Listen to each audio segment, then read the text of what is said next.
I should have died that day. One moment, I was at 30,000 feet, adjusting course, thinking about surprising my wife and kids with a weekend trip.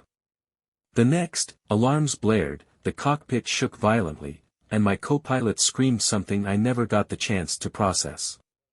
Then, nothing. I woke up in complete darkness. Weightless. Suspended in a void where time stretched and twisted like a rubber band. There was no pain, no sound, just the eerie quiet of unconsciousness swallowing me whole. But slowly, the nothingness cracked.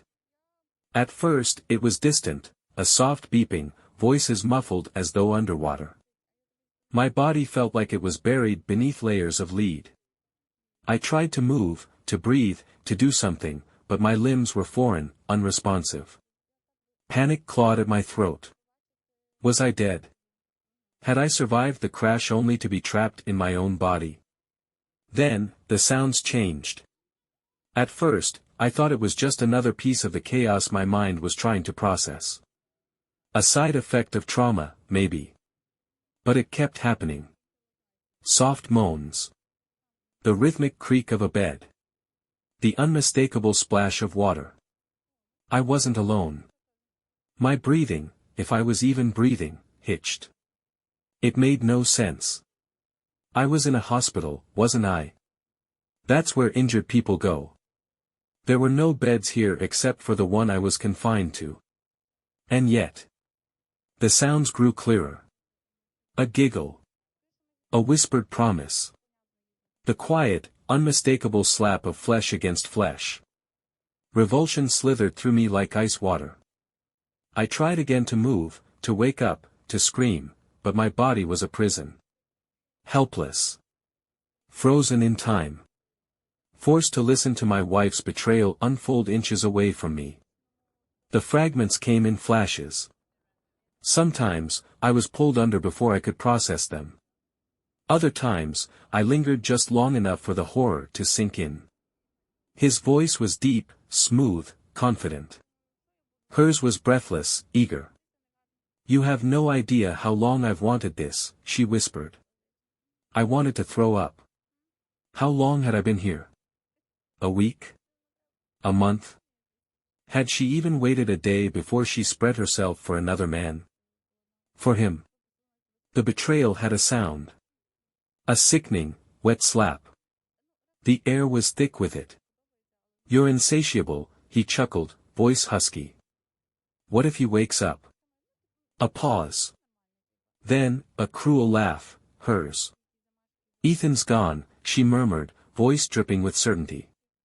Even if he wakes up, he'll never know. I knew. God help me, I knew. But I was powerless. And that was the worst part.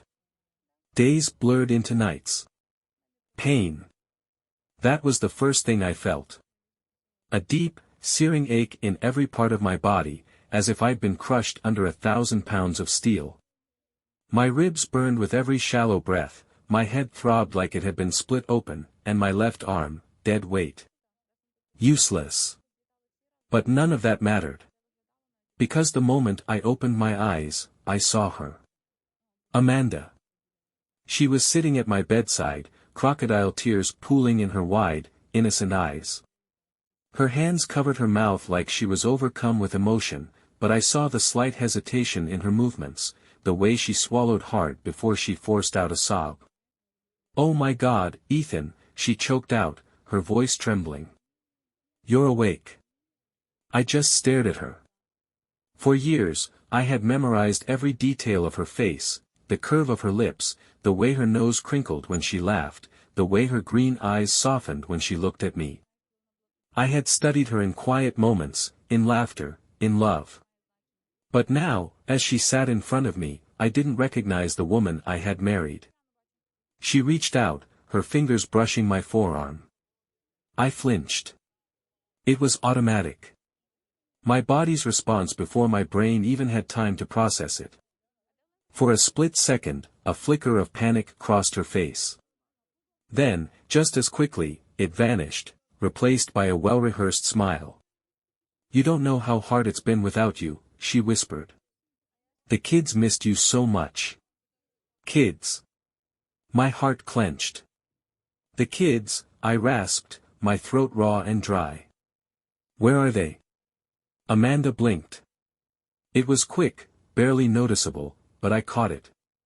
A brief stutter in her composure. She smoothed her hands down her jeans. They're with my parents right now. I didn't want them to see you like this. Lies. It wasn't just what she said. It was how she said it. The hesitation. The too careful phrasing. The way her eyes darted away from mine for the briefest moment.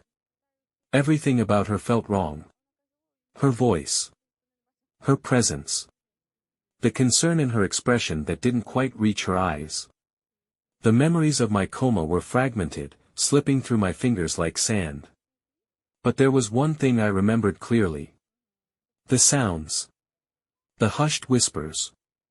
The moans. The laughter. The wet, rhythmic slaps of betrayal unfolding inches away from my unconscious body. My stomach turned. I forced my face into a neutral expression, letting the exhaustion weigh my features down. I needed proof. So I played along. The next few days were a blur of recovery. Doctors came and went, poking, prodding, testing my reflexes, my brain function, my ability to move. My body was weak, but my mind? My mind had never been sharper. Amanda barely left my side. She played the role of the doting wife so well that I might have believed it, if I didn't already know the truth. She held my hand, ran her fingers through my hair, whispered sweet words into my ear when she thought no one was listening. But I was always listening. The more I watched her, the more obvious it became. She was acting. She lingered too long when she thought someone was watching. She cried at all the right moments but never once when she was alone in the room with me. Her hands trembled sometimes, but not with sadness, with nerves. She was waiting. Waiting to see what I remembered. Waiting to see if I knew. And that told me everything. I got my first real lead on the third night. It was late. The hospital halls were quiet except for the occasional beeping monitor or muffled conversation from the nurse's station. Amanda had dozed off in the chair beside me, curled up under a thin blanket, her phone loosely clutched in her hand. The screen lit up. A message. From Dr. Langston. I didn't recognize the name immediately, but something about it sent a pulse of anger through my veins. Carefully, I turned my head just enough to see the preview on the screen. Miss you. Hope you're not stuck at the hospital all night. Miss you. The words burned themselves into my mind, feeding the rage that simmered just beneath my broken body. She stirred, shifting slightly, and I quickly closed my eyes, pretending to be asleep. I heard the soft click of her unlocking the phone. The rustle of fabric as she turned away. A quiet, hushed breath. Then the barely audible sound of fingers tapping against glass.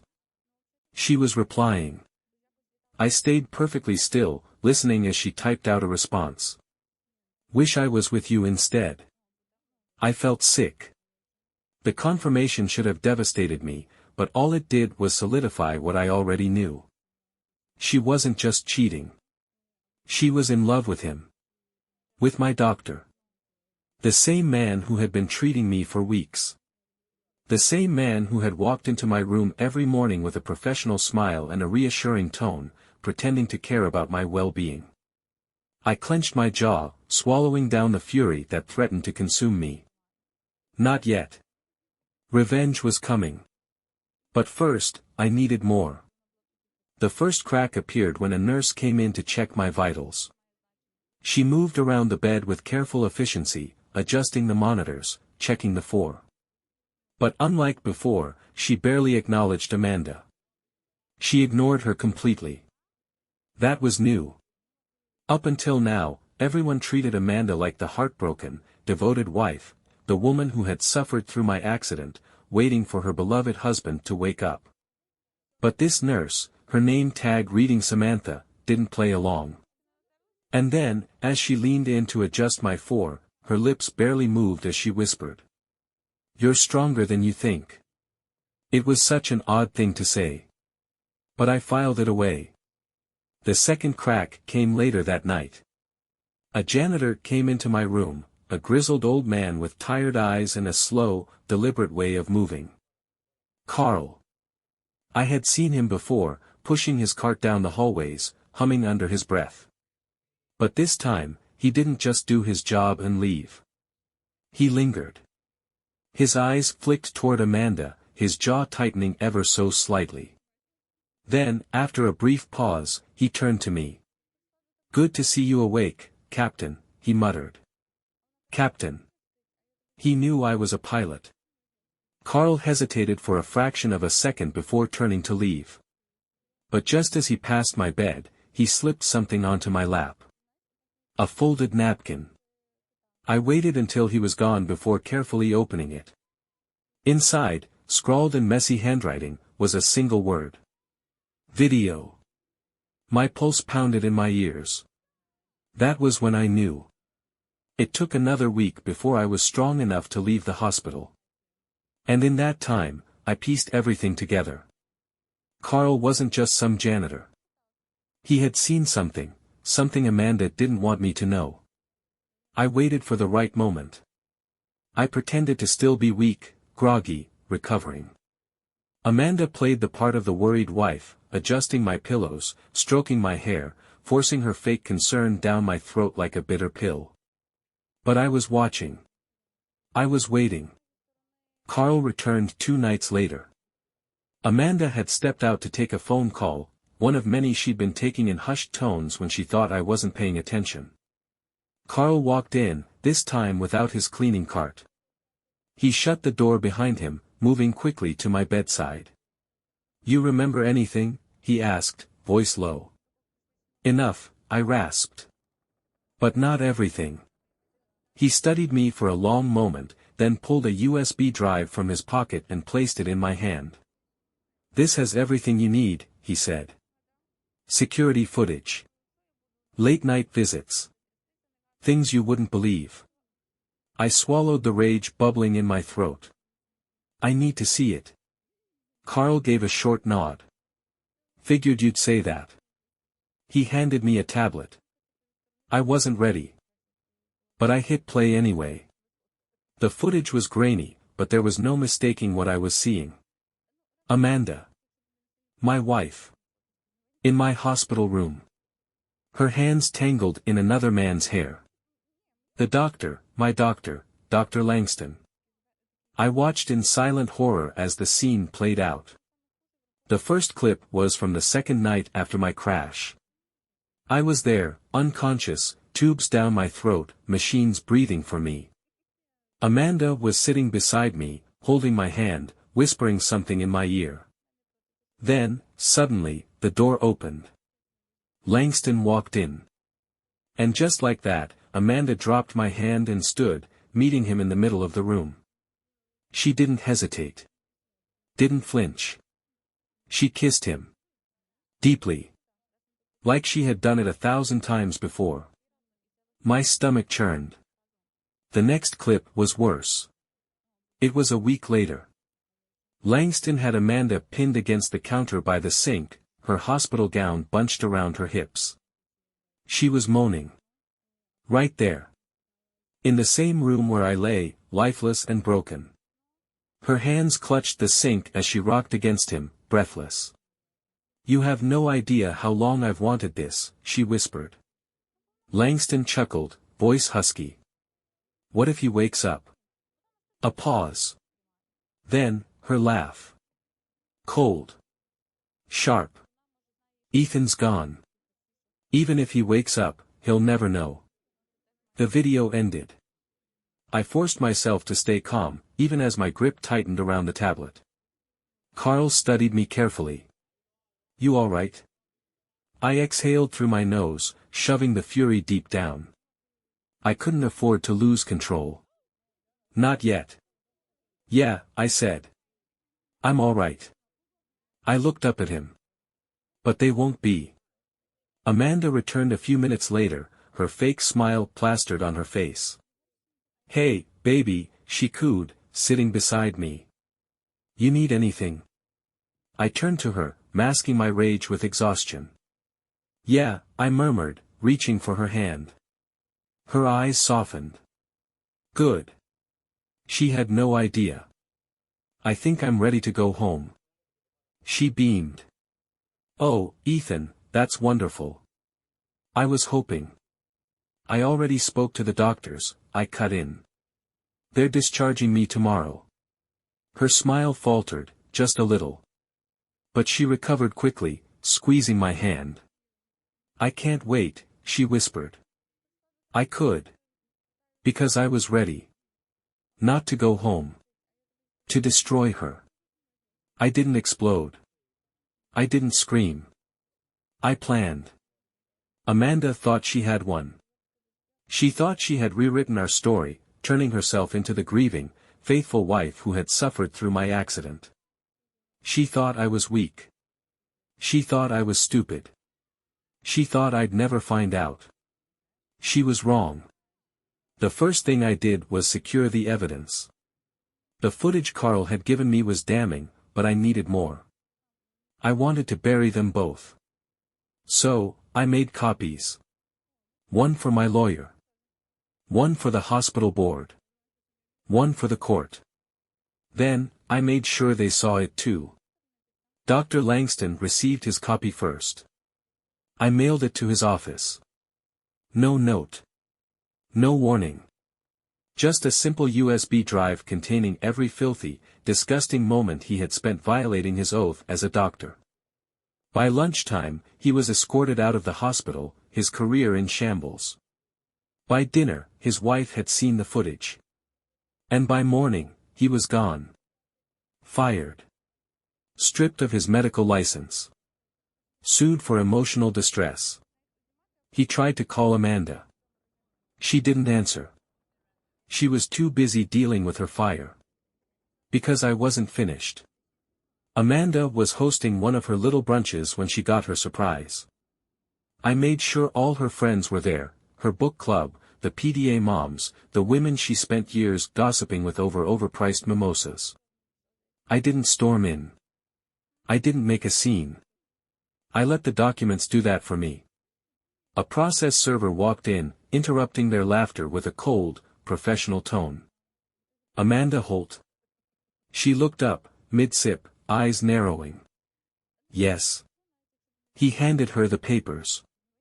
You've been served. Silence. Everyone watched as she opened the envelope, skimming the pages. At first, she didn't understand. Then she reached the evidence list. And the color drained from her face. Screenshots. Statements. A full, detailed breakdown of everything, the affair, the money she had funneled from our savings, the neglect that had driven our son into the arms of a gang. Her hands started shaking. Her friends started whispering. And just like that, her perfect image was gone. But that wasn't the final blow. The real death sentence came in the courtroom. Amanda still thought she could win. She painted herself as the abandoned wife, weeping about how I had left her alone to care for our children. She sobbed dramatically, talking about my anger issues and my coldness after waking from the coma. She expected sympathy. She expected pity. But all she got was the truth. Because when my lawyer stood up, she didn't waste time. She played the footage. Right there. In front of everyone. Amanda gasped. Her lawyer fumbled for words. The judge's expression hardened. The footage didn't lie. The moans. The whispers. The way she laughed when she said I'd never wake up. The courtroom was silent except for the audio. Then, my lawyer spoke. This is the woman who claims to be a devoted wife. This is the mother who says she put her children first. This is the person who is demanding half of my client's assets. Amanda's tears weren't an act this time. They were real. Because she knew. She lost. The ruling was swift. Custody of both kids. Mine. The house. Mine. Everything.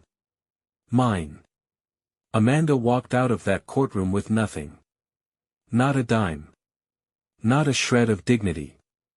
Her reputation, ruined. Her safety net, gone. And as she crumbled on the steps of the courthouse, sobbing into her hands, I felt nothing. No guilt. No sympathy. Just satisfaction. Because she hadn't just betrayed me. She had mocked me. She had humiliated me. She had taken everything I loved and dragged it through the dirt. Now, she knew what that felt like. And I walked away free.